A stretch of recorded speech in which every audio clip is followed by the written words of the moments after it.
दोस्तों NHPC JEE का full notification out हो चुका है। तो इस फुल नोटिफिकेशन में क्या क्या चीजें हैं, चलिए आइए डिस्कस करते हैं। देखिए दोस्तों, ये नॉन एग्जीक्यूटिव की पोस्ट का रिक्रूटमेंट है ना।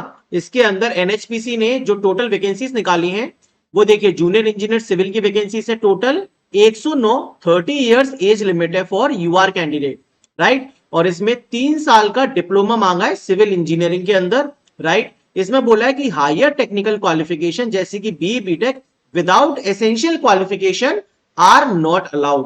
कहने का मतलब, अगर आपने डिप्लोमा नहीं किया है, सिर्फ बी बीटेक किया है, तो आप एलिजिबल नहीं है। अब आपने डिप्लोमा कंप्लीट कर लिया, उसके बाद आपने जिंदगी में चाहे प्राइम मिनिस्टर क्यों नहीं बन गए हो आप एलिजिबल हो, लेकिन डिप्लोमा आपका होना चाहिए। समझ गए ना? बस सिर्फ बी बीटेक एलिजिबल नहीं है। अब इसके बाद जूनियर इंजीनियर इलेक्ट्रिकल की वही 30 इयर्स एज लिमिट है और 46 वैकेंसीज है। और इसके अंदर जो डिसिप्लिन है उसको लेके बच्चों का कंफ्यूजन आ रहा था कि कौन कौन सी ब्रांच एलिजिबल है। तो देखिए, यहां पर इलेक्ट्रिकल भी है, इलेक्ट्रिकल एंड इलेक्ट्रॉनिक्स भी एलिजिबल है, इलेक्ट्रिकल पावर भी है, पावर सिस्टम भी, और पावर इंजीनियरिंग भी है। ये सारी ब्रांचेस एलिजिबल है। और एलिजिबिलिटी जो बाकी की है वो बिल्कुल सेम है, डिप्लोमा होना चाहिए, सिर्फ बी बीटेक एलिजिबल नहीं है। मैकेनिकल की बात करेंगे तो 30 इयर्स एज लिमिट है, 49 वैकेंसी है, इलेक्ट्रिकल में 46, सिविल में 109 सबसे ज्यादा। और इसके बाद junior engineer electronics and communication में 17 वैकेंसी है। ये एग्जामिनेशन 2022 में भी हुआ था और 2023 में भी हुआ था। इलेक्ट्रॉनिक्स के लिए ये एग्जाम पहली बार होने जा रहा है। 2022 और 2023 में सिविल, मैकेनिकल और इलेक्ट्रिकल में हुआ था। प्रीवियस ईयर पेपर मेरे एप्लीकेशन पे अवेलेबल है और टेलीग्राम पे भी मैंने पोस्ट कर दिए, आप लोग टेलीग्राम चैनल ज्वाइन कर लेंगे, ठीक है। चलिए, इसके बाद सुपरवाइजर आईटी की पोस्ट है। इसके अंदर देखिए 3 years polytechnic diploma in computer science या आईटी वाले बच्चे एलिजिबल है, लेकिन वैकेंसी सिर्फ एक है। अब और देखिए नीचे क्या क्या दे रखा है इसमें इंपॉर्टेंट। एप्लीकेशन फीस जानना था बच्चों को, तो टोटल 708 रुपए पर एप्लीकेशन लगेगा। एससी एसटी पीडब्ल्यूडी और फीमेल कैंडिडेट्स को कोई भी रजिस्ट्रेशन फीस नहीं देनी होगी, मतलब इनके पैसे नहीं लगेंगे।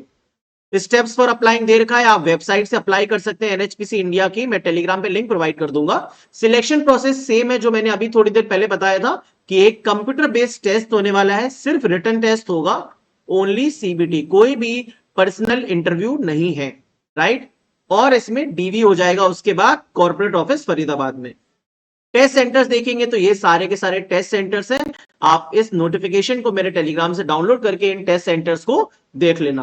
अंडरस्टूड? स्कीम ऑफ एग्जामिनेशन, 3 घंटे का पेपर है, टोटल 200 क्वेश्चन आपके आएंगे। हर एक क्वेश्चन 1 नंबर का होगा, 140 क्वेश्चन टेक्निकल का होगा और 60 क्वेश्चन नॉन टेक का होगा, जिसमें 30 क्वेश्चन रीजनिंग और 30 क्वेश्चन जीके का होगा, ठीक है। मार्किंग वही है, 1 मार्क पॉजिटिव और 0.25 मार्क्स नेगेटिव। अंडरस्टूड? अपर एज लिमिट 5 साल रिलैक्सेबल है एससी एसटी के लिए और 3 साल ओबीसी के लिए। तो 30 इयर्स थी, ओबीसी के लिए 33 हो जाएगी, एससी एसटी वाले 35 इयर्स तक के लिए इसमें अप्लाई कर सकते हैं। कोई भी एक्सपीरियंस वगैरह कुछ नहीं चाहिए।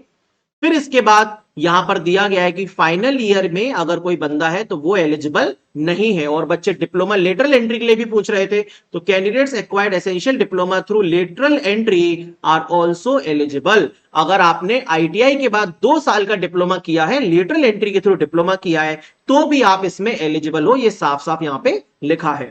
समझ गए? इसके अलावा ओपनिंग डेट है 2 सितंबर से फॉर्म भरना स्टार्ट हो जाएगा, 1 अक्टूबर को फॉर्म की डेट्स बंद हो जाएंगी। इसकी लिंक अप्लाई करने की मैं टेलीग्राम पे प्रोवाइड कर दूंगा, साथ ही ये नोटिफिकेशन भी और प्रीवियस ईयर पेपर भी आप लोग टेलीग्राम ज्वाइन कर लेंगे। इसके बाद नेक्स्ट वीडियो में आप लोगों के लिए लेके आऊंगा, जिसमें कंप्लीट पेपर का एनालिसिस करवाऊंगा 2022 और 2023 में क्या पूछा था, और इसका सिलेबस डिस्कस भी करेंगे, ठीक है। वीडियो अच्छी लगी है तो लाइक जरूर कर दीजिएगा। Thank you.